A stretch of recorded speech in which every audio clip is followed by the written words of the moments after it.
Hello दोस्तों, आपका इस्तकबाल है आपके अपने YouTube channel one step for goal पे। दोस्तों, कल हमने प्राइमरी का पेपर देख लिया था। प्राइमरी का जो फर्स्ट लैंग्वेज है, जो फर्स्ट लैंग्वेज का इंतखाब करते हैं, कल उसका पहली लैंग्वेज देख लिया था। आज सेकंड लैंग्वेज को देखेंगे। देखिए, सेकंड लैंग्वेज क्या है, वो थोड़ा सा पहली लैंग्वेज से अगर देखा जाए ना तो थोड़ा सा हल्का फुल्का उसमें साइकोलॉजी की टर्मिनोलॉजी और कुछ थोड़ा सा हल्का सा मुश्किल आ जाता है उसमें। लेकिन पहली लैंग्वेज है, उसमें क्या है कि बस जनरल पेडागोजी दिया होता है, बस वो अपने हिसाब से अपने से पढ़ के उसको सही करना होता है और अमूमी तौर से जो है वो सही हो जाता है। लेकिन दूसरी ज़बान क्या है कि अगर आपकी पेडागोजी पे पकड़ बहुत अच्छी है और आपने हिंदी पेडागोजी या इंग्लिश पेडागोजी को बहुत अच्छी तरीके से पढ़ा है तो इंशाल्लाह ये भी कोई बहुत मुश्किल नहीं है, हल हो जाता है। इस पेपर में देखिए, जो पिछली बार जो पेपर हुआ था इसमें बहुत से ऐसे कॉन्सेप्ट जो थे जिसको हम समझेंगे। हालांकि ये पेपर अपलोड है, लेकिन हमें लगा कि चूंकि साइट ने अपलोड किया है तो इसको और बारीकी से समझना काफ़ी अहम हो जाता है कि किस तरीके से हम समझेंगे। यहाँ पे हम देखेंगे क्लासिकल लैंग्वेज क्या होती है, उसके बाद आर्टिकल्स क्या होते हैं, आर्टिकल्स में कौन कौन ज़बान है, क्या क्या है, उसको हम मुख्तसर तौर से देखेंगे। हम एक बार अगर समझ लेंगे तो इंशाल्लाह पेपर जो है सॉल्व करने में काफ़ी आसानी होगी। देखिए, एक बात को आप ज़हन में रखिएगा। देखिए, दिया हुआ है कि उम्मीदवार सवालों के जवाब हिस्सा 4, सवाल नंबर 121 से 150। ठीक है, इसको याद रखिएगा। जो ओ एम आर शीट होती है, वहाँ से अगर आपने दूसरी ज़बान को उर्दू ले रखा है तो आप क्या करेंगे, 121 से लेके 150 तक में ऑप्शन लगाएंगे। यहाँ पे बहुत गलतियाँ हो जाती है, उर्दू की जगह पे हिंदी हो जाता है। ठीक है, इस बात का आप ध्यान रखेंगे अगर पहली बार दे रहे हैं तो, वरना आपकी सारी मेहनत बेकार हो जाएगी। सिर्फ तभी देंगे अगर उन्होंने ज़बान सेकंड का ऑप्शन उर्दू चुना चुना हो। देखिए, साफ साफ लिखा होता है, फिर आप यहाँ पे किसी की गलती नहीं निकाल सकते, साफ साफ लिखा हुआ है। ठीक है, अब रह गई इसमें इक्तबास। तो इक्तबास जो है पहली लैंग्वेज से आसान इक्तबास इसमें होता है। इसमें इक्तबास में सबसे अच्छी बात ये होती है कि 15 में से 15 नंबर पूरे पूरे आ जाते हैं। 15 में से 15 नंबर पूरे पूरे आ जाते हैं, इसमें गलत होने का चांस बहुत कम रहता है। ठीक है, तो ये है। अब ये इक़्तिबास है, इसका पेपर जो है हमने व्हाट्सएप ग्रुप पे भी, और अगर ये इसके साथ हमने आंसर की भी लगा दी है, आप उसको पढ़िए, उसके बाद खुद सेल्फ इवैल्यूएशन करिए। और इक़्तिबास को सबसे बड़ी चीज़ ये है कि इक़्तिबास को आप खुद पढ़िए, पढ़ने के बाद जो है इसको आप खुद सॉल्व करिए। साइट पे भी पेपर अपलोड है, वहाँ पे आंसर की भी दी हुई है, आप वहाँ से डाउनलोड कर सकते हैं। ये नया पेपर ही है, देखिए पूरा इक़्तिबास है। हालांकि इक़्तिबास को अगर देखेंगे तो काफ़ी टाइम लग जाएगा। अगर आप चाहेंगे तो ऐसे भी वीडियो रोक रोक के जो है इसको आप इक़्तिबास को पूरा पढ़ सकते हैं उसके बाद।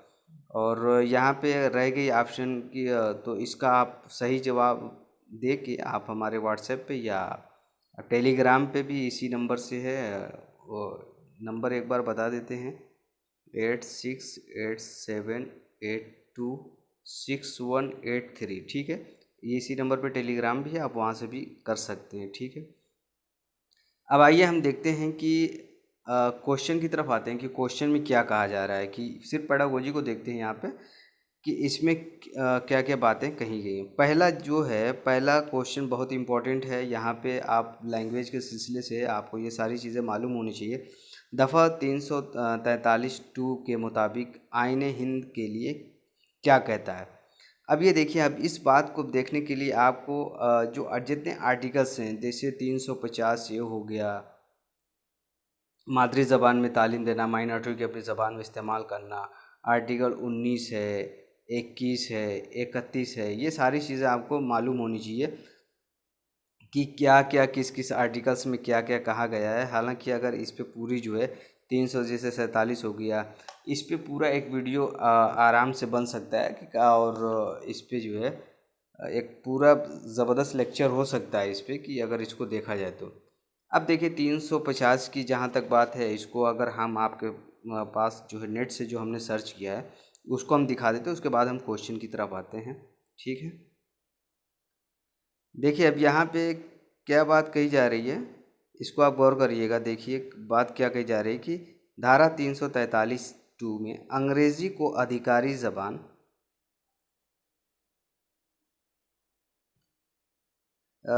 क्या धारा 343 में अंग्रेज़ी को अधिकारी कार्य के उपयोग संविधान आरंभ होने की तिथि से 15 वर्ष के अर्थात 15 जनवरी 1965 की अवधि तक जारी रखने के लिए कहा गया है।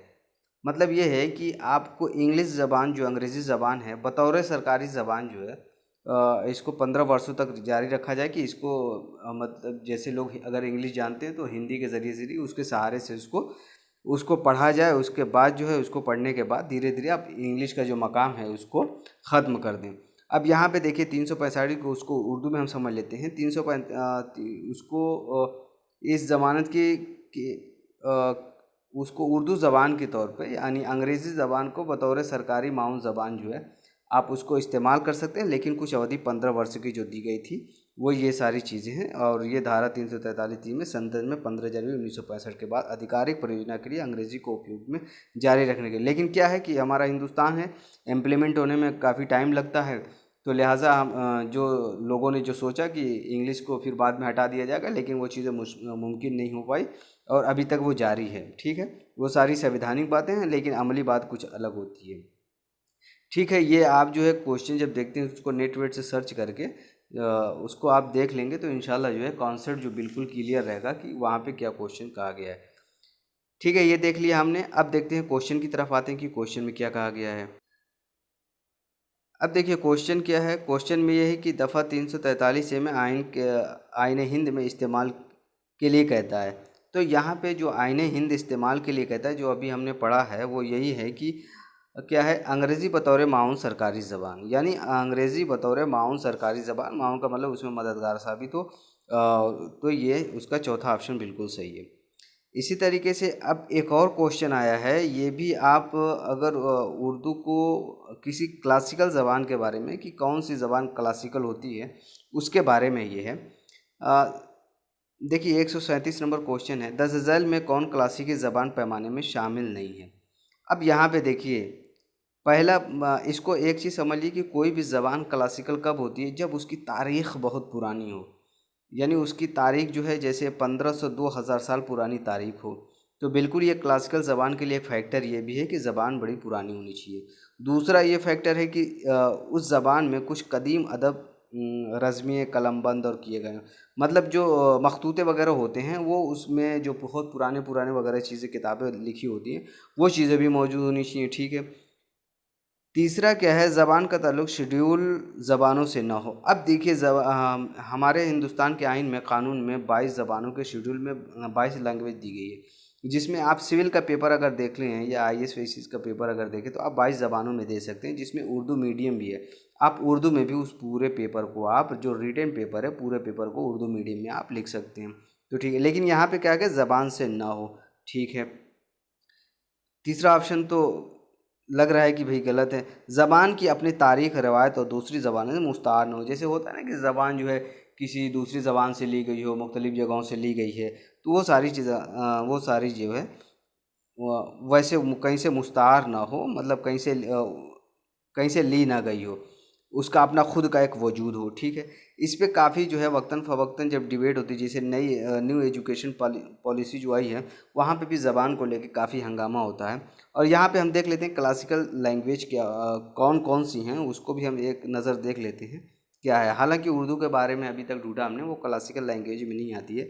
अभी हम देखते हैं कि क्लासिकल लैंग्वेज क्या होती है। एक इंडियन एक्सप्रेस का आर्टिकल है, वहाँ से हम देखते हैं उसको। ठीक है, अब यहाँ पे देखिए what are the classical language, देखते हैं इसको। What are the classical language in Indian to how they classified. अब इसमें क्या है कि अभी जो करंट ये बहुत इशू भी रहा है, इसको जब हमने नेट से इसको सर्च किया तो देखा हमने क्या है, currently 6 language enjoy the classical status. Tamil declare in the 2004 यानी 2004, और संस्कृत 2005 में, कन्नड़ 2008 में, तेलुगु 2008 में, तेलुगु को भी 2008 में, मलयालम को 2013 में, उड़िया को 2014 में। इन ज़बानों को क्या है, क्लासिकल लैंग्वेज का दर्जा दिया गया है और बाकायदा सन भी बता दिया गया है। ठीक है, तो ये क्लासिकल लैंग्वेज होती है, ये अपनी खुद की तारीख होती है। इस बात को ध्यान में रखिएगा, अगर इस तरह के क्वेश्चन आ जाएँ तो आप उसको सही से लगा सकते हैं। ठीक है, चलिए अब क्वेश्चन की तरफ आते हैं। देखिए अगर हम इस तरीके से अगर पढ़ेंगे तो इंशाल्लाह जो है एग्ज़ाम में अगर कहीं से भी क्वेश्चन आएगा तो गलत होने के इम्कान नहीं होंगे। ठीक है भाई। अब यहाँ से हमने देख लिया कि इसमें जो कि पहला ऑप्शन भी सही है भाई, दूसरा ऑप्शन भी सही है, शेड्यूल कास्ट शेड्यूल जो ज़बानें होती हैं उनसे उनसे ना हो दिया गया, यानी ये तो बिल्कुल गलत लग रहा है। और चौथा है कि उसकी अपनी तारीख होनी चाहिए, ये भी सही है। तो यह क्या क्वेश्चन देखिए, क्वेश्चन में क्या कहा गया है, क्लासिक पैमाने में शामिल नहीं है। तो यहाँ पे सबसे सही जो गलत ऑप्शन है वो है, यानी यहाँ पे हम सही मानेंगे थर्ड ऑप्शन जो तीसरा है वो बिल्कुल सही है। ठीक है भाई। अब 38 नंबर क्वेश्चन देखते हैं। आमोजगार के आमोजगार मतलब जो लर्नर है के सुनने की महारत का अंदाज़ा कद्र किया जा सकता है। अंदाज़ा कद्र किया जा सकता है भाई, किस तरीके से आप अंदाज़ा कद्र करेंगे उसका आप देखिए। उनके साथ साथ मुतवातिर मश्क और अमल के ज़रिए। भाई सुनने की महारत है, सुनने की महारत, ये जो चार महारतें हैं, सुनना बोलना लिखना पढ़ना, इसको भी इसकी वीडियो अपलोड है वहाँ पे, जो ज़बान की चार बुनियादी महारतें हैं उसका सीक्वेंस ही आपको याद रखना चाहिए, क्योंकि डायरेक्ट वहाँ से भी क्वेश्चन आ जाता है। ठीक है। अब यहाँ पे देखते हैं क्या है, उनके साथ मुतवातिर मश्क और अमल के ज़रिए से। भाई मुतवातिर और अमल के ज़रिए से क्या है, यहाँ तो बोलने की कोई बात नहीं हो रही है, लेकिन जहाँ तक बच्चों की बात होती है ज़्यादातर स्टोरी टेलिंग मेथड का इस्तेमाल होता है, वहाँ पे इस चीज़ को आप याद रखिएगा। ठीक है। अब दूसरा क्या है, कहानी सुनने के बाद तफहीम पर मबनी सवालात। भाई कहानी सुनाने के बाद बच्चे कहानी सुन रहे हैं, उसके बाद क्या सुनने की महारत भी डेवलप हो रही है। तफहीम बाद में तफहीम पर मबनी सवालात। अब उसके बाद जब आप उनके ऊपर कैसे बच्चों ने समझा, उसको अंडरस्टैंड कैसे किया, अगर उस पर सवाल करते हैं तो उनके सुनने और बोलने दोनों की महारत का अंदाज़ा होता है। ठीक है भाई। दूसरा देखते हैं। तीसरा क्या है, मज़ीद खामोशी मुतालिया है। ये तो भाई खामोश मुतालिया और सुनने से तो कोई रब्त ही नहीं है।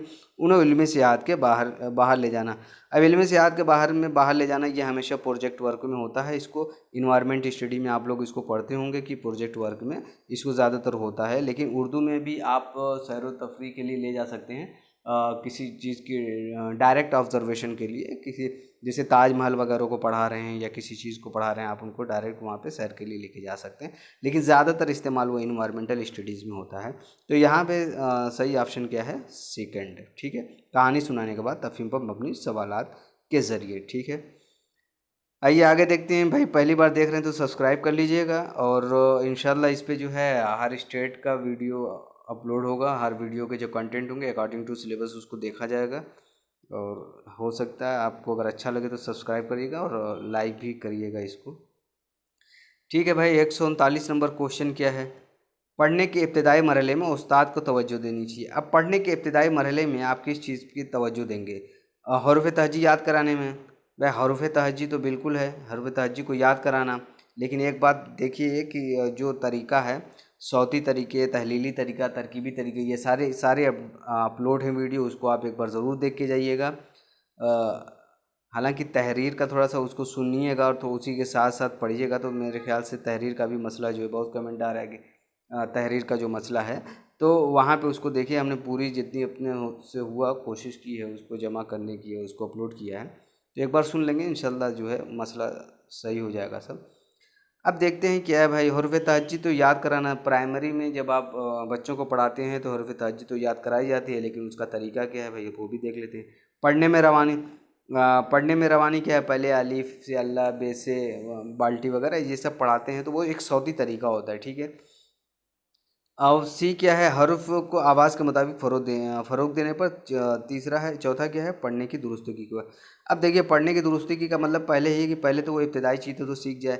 अब ये थर्ड ऑप्शन अगर हम देखते हैं, हरूफ की आवाज़ के मुताबिक फ़रोग देना, मतलब ये है कि आप यहाँ पे सौती तरीके का इस्तेमाल कर रहे हैं। सौती तरीके में क्या होता है कि आप फोनेटिक्स जो मेथड होता है कि उसमें क्या आप करते हैं कि लफ्ज़ों के साथ साथ बच्चों को बोलना सिखाते हैं। जैसे जो है अलिफ बोला तो बच्चे भी बोलते हैं अलिफ, उसकी आवाज़ के मुताबिक उसको, मतलब अलिफ है तो उसकी आवाज़ कैसी होनी चाहिए, बे है, बा है, ता है, सीन, शीन, इस तरीके से उसकी आवाज़ कैसी होनी चाहिए, उसके मुताबिक वो ज़बान में फ़रोग पाती है और सीखते हैं। तो यहाँ पे हम देखते हैं कि थर्ड ऑप्शन बिल्कुल सही होता है। कोई भी डाउट हो तो आप कमेंट ज़रूर करिएगा। ठीक है। अब देखिए 140 नंबर क्वेश्चन है, इसमें क्या कहा जा रहा है 140 नंबर में, सुनना पढ़ना है। अब भाई देखिए सुनना पढ़ना है क्या, अब इसके बारे में देख लेते हैं।